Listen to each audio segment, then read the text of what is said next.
Welcome back from another deep dive.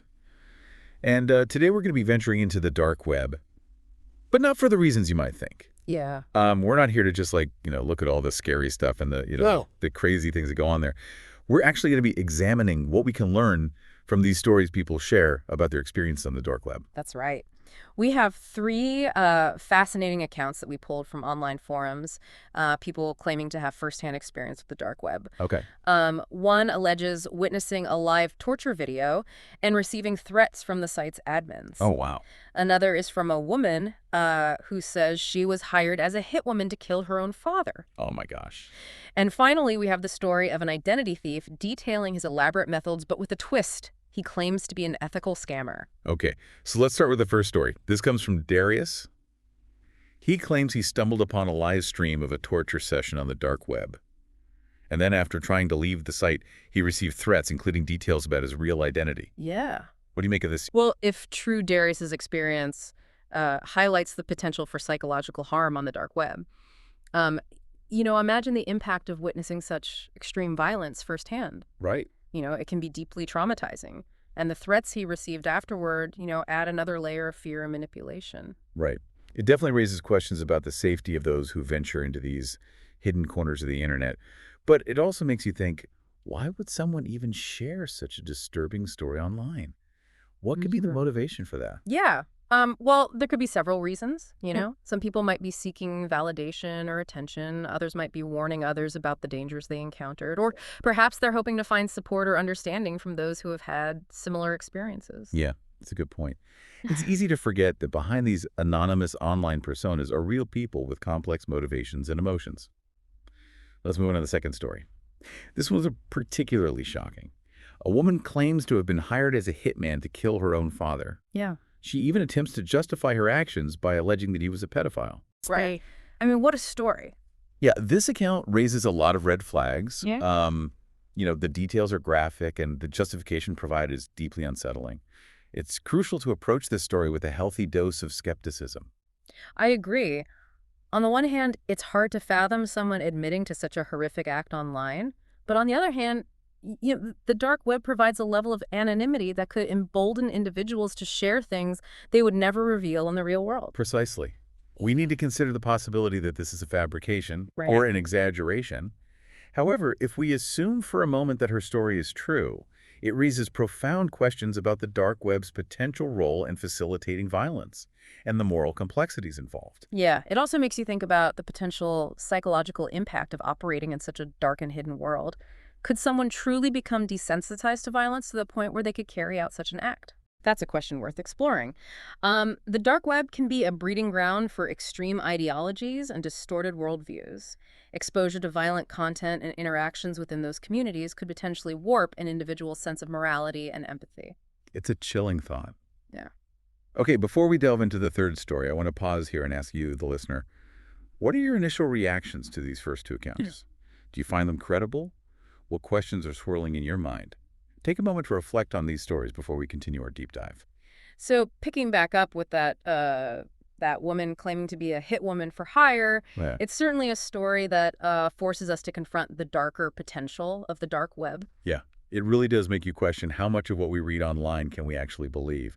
Is it all just smoke and mirrors, or is there a chilling reality lurking beneath the surface? That's the challenge, isn't it? The dark web thrives on anonymity and secrecy. Right. It's a breeding ground for misinformation and distorted realities. Okay. It can be difficult to separate fact from fiction. Exactly. And that brings us to our third story, which is perhaps the most complex of them all. Yeah. We have Michael K., a self-proclaimed ethical credit card scammer. Yeah. He boasts about his elaborate schemes, even claiming to be helping his victims by boosting their credit scores. What do you make of his attempts to justify his actions? Well, it's a classic example of cognitive dissonance. Okay.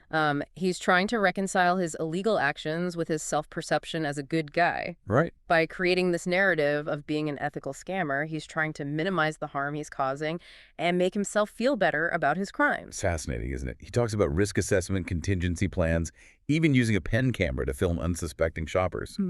He's clearly intelligent and meticulous, but there's also a sense of detachment, almost like he's playing a game. Yeah, that detachment is a common trait among individuals who engage in criminal activity online. Correct. The anonymity of the dark web can create a sense of distance from the real-world consequences of their actions. Yeah. It's easier to justify harming others when you don't have to face them directly. Right. It's like the screen acts as a barrier, shielding them from the human impact of their crimes.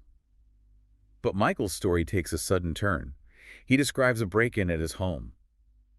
Individuals who seem to know his real identity. Even surveillance cameras pointed at his house. It's as if his carefully constructed world of anonymity is collapsing around him. What do you make of this twist? Well, this development adds a whole new layer of intrigue. It suggests that even the most seasoned dark web users aren't immune to the dangers lurking within. Right. It could be law enforcement closing in rival criminals seeking revenge, or even someone he wronged seeking retribution. It's a chilling reminder that actions have consequences, even in the seemingly anonymous realm of the dark web. And it leaves us with so many unanswered questions. Yeah. Who are these people? What do they want from Michael?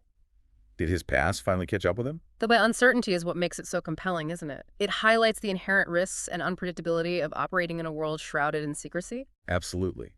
It's a stark reminder that the dark web is not a playground for consequence-free actions. It's a complex and often dangerous ecosystem where the lines between predator and prey can blur. Exactly. And while these stories might seem extreme or even unbelievable, they offer valuable insights into the human psyche and the ethical dilemmas we face in an increasingly digital world. So how do we reconcile the allure of the dark web with the potential for harm? These stories paint a rather grim picture. But is there a silver lining to be found? What can we learn from these experiences, both positive and negative? That's where things get really interesting. While these stories highlight the dangers, they also force us to examine the systemic issues that might contribute to individuals seeking refuge or escape in the dark web. You're referring to things like economic inequality, social isolation, and the erosion of privacy in the digital age. Precisely. These are complex societal problems that can't be ignored. Right. The dark web, for all its darkness, can also be a reflection of these larger societal anxieties. So in a way, exploring these dark web tales isn't just about the individuals involved. Right. It's about understanding the broader context in which these stories unfold and the forces that shape our digital landscape. Absolutely. And it's about recognizing that the dark web is a mirror reflecting both the best and worst of humanity. It's a space where innovation and creativity can flourish, but also where exploitation and violence can thrive. It's a delicate balance, isn't it? And as we continue to delve deeper into these narratives, I think it's important to remember that while the dark web might seem like a distant and shadowy realm, it's ultimately a reflection of ourselves, Yeah. our choices, and the world we create. We've gone through some pretty intense stories today, haven't we? We have. From witnessing torture to the chilling confession of a hit woman, and even the twisted logic of an ethical scammer. It's a lot to process. Yeah, it is. And it's easy to get caught up in the shock value of these accounts. But I think the real value lies in what these stories reveal about the dark web's allure and the motivations of the people who gravitate towards it. So let's take a step back for a moment and think about this. What draws people to the dark web in the first place? Is it just about accessing illegal goods and services, or is there something more to it? It's rarely that simple. While the dark web certainly offers access to illicit marketplaces, it's also a space where individuals can find a sense of community, anonymity, and even empowerment that they might not experience in the real world. That's an interesting perspective. Yeah. So you're suggesting that for some, the dark web isn't just about indulging in criminal activity, but rather seeking something they feel is lacking in their everyday lives. Exactly. Think about the individuals we've discussed today. Darius seeking escape and finding himself confronted with horrific violence. The woman claiming to be a hit woman seeking a twisted form of justice. Michael seeking control and validation through his elaborate schemes. They all seem to be searching for something, whether it's a sense of belonging power or simply a way to make sense of their own pain. Yeah, it makes you wonder if the dark web acts as a sort of magnet, attracting those who feel marginalized, disillusioned, or simply different. It's certainly a possibility. And the anonymity it provides can be both liberating and dangerous.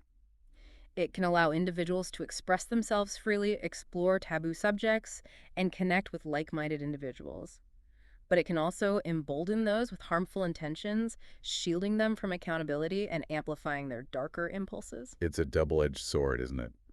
So where does that leave us? How do we reconcile the potential for harm with the potential for positive connection and expression that the dark web offers? That's the million-dollar question, and there's no easy answer. It requires a nuanced approach, one that acknowledges the complexities of human behavior and the need for both individual responsibility and societal solutions. What do you mean by societal solutions? We can't simply ignore the systemic issues that might push individuals towards the dark web in the first place. Right. Things like poverty, inequality, and lack of access to mental health resources can create a breeding ground for despair and desperation. Addressing these issues is crucial in mitigating the potential for harm both online and offline. That's a powerful point. It suggests that understanding the dark web isn't just about exploring the technology or the criminal activity, but also about examining the social and economic conditions that shape our digital landscape. Precisely. And it's about recognizing that the dark web is not some separate entity, but rather a reflection of ourselves, our societies, and the choices we make. So as we wrap up this deep dive, what's the takeaway for our listeners? What should they be thinking about as they navigate the increasingly complex world of the internet? I think the most important takeaway is to approach the dark web with a critical eye, a healthy dose of skepticism, and a willingness to engage in thoughtful dialogue. These stories, whether true or fabricated, offer valuable insights into the human psyche and the ethical challenges we face in the digital age. It's a reminder that the internet, for all its wonders, is a tool that can be used for both good and evil. And ultimately, it's up to each of us to decide how we use it, the spaces we choose to explore, and the impact we want to have on the world. Well said.